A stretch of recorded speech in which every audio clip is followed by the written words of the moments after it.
नमस्कार दोस्तों, ईपीएफओ के अंतर्गत काफ़ी इम्पॉर्टेंट सर्कुलर पब्लिश कर दिया गया है पीएफ डिपार्टमेंट की तरफ से। और यह जानना सभी एम्प्लॉय के लिए, सभी फ्रेशर्स के लिए जो भी एज ए ट्रेनी काम कर रहे हैं या फिर एज ए फ्रेशर्स अगर आपने कंपनी में ज्वाइन किया है और आप ट्रेनिंग कर रहे हैं तो आपको पीएफ का सारा बेनिफिट मिलेगा। चलिए मैं इस लेटेस्ट नोटिफिकेशन को आपके साथ डिस्कस करने जा रहा हूं। आप शुरू से अंत तक बने रहिए और आपके मन में कोई भी क्वेरी हो इससे रिलेटेड तो बिल्कुल आप इस क्वेरी को कमेंट बॉक्स में ड्रॉप कीजिए। मैं आपके सारे सवालों का जवाब भी दूंगा और आपको मैं गाइड करूंगा। तो चलते हैं सीधा नोटिफिकेशन की ओर।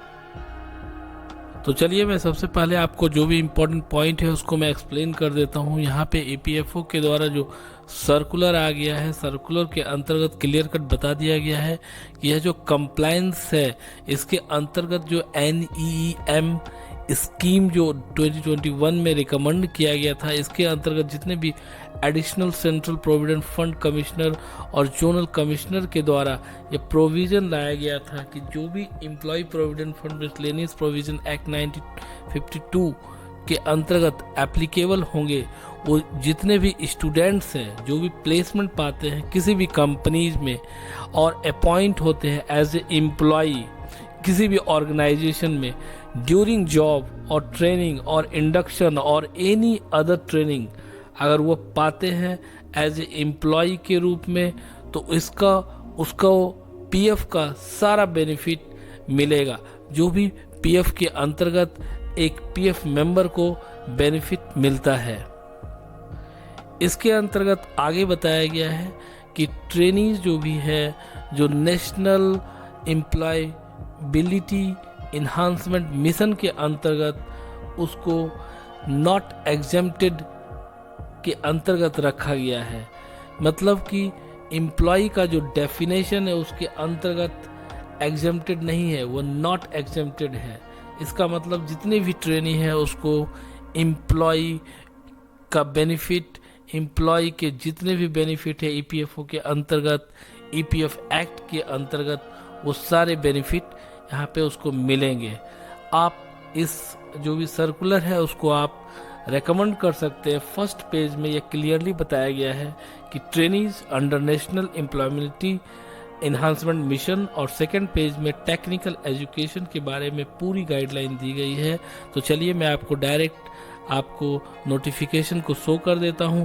अगर आपको यह नोटिफिकेशन चाहिए तो बिल्कुल आप कमेंट बॉक्स में अपना ईमेल आईडी ड्रॉप कीजिए, मैं आपको शेयर कर दूंगा। तो यहाँ पे आप देख पा रहे हैं यह नोटिफिकेशन जो है ऑलरेडी 2021 में इस तरह से पब्लिश हो गया था। और इस नोटिफिकेशन के अंतर्गत यहाँ पे आप पा रहे हैं क्लैरिफिकेशन ऑन NEEM ट्रेनीज के रिगार्ड में बताया गया था कि रेगुलेशन के अंतर्गत जो 15.2 ऑफ AICTC नीम रेगुलेशन 2027 बनाया गया था, उसके अंतर्गत ये जो एम्प्लॉय के डेफिनेशन को 2F में जो ईपीएफ एक्ट के अंतर्गत है उसके अकॉर्डिंग इसको एक्सप्लेन किया गया है। और इसमें जो भी क्लैरिफिकेशन दिया गया है जो HO सर्कुलर में 12/10/2015 को इसमें जो ले डाउन किया गया था उसके बारे में बताया गया है। तो यहाँ पे आप देख पा रहे हैं यह फर्स्ट नोटिफिकेशन है, उसके बाद यह आपके सामने यह सेकंड नोटिफिकेशन देख पा रहे हैं आप इस प्रकार से है। और यह नोटिफिकेशन इस प्रकार से है, आप देख पा रहे हैं यहाँ पे clarification of status of students trainee of educational technical institute recognized by central state government और एनी अथॉरिटीज के द्वारा इस प्रकार से बताया गया है अंडर ईपीएफ एक्ट के अंतर्गत। तो इससे रिलेटेड कोई भी क्वेरी हो तो बिल्कुल आप कमेंट बॉक्स में ड्रॉप कीजिए। और आप एज ए स्टूडेंट और फ्रेशर और एज ए ट्रेनी आप अगर काम कर रहे हैं ऑर्गेनाइजेशन में तो बिल्कुल आप अपने एम्प्लॉयर से या HR से डिस्कस कीजिए इसके बारे में और इस नोटिफिकेशन को दिखाइए, वो आपको इसके बारे में गाइड करेंगे। धन्यवाद।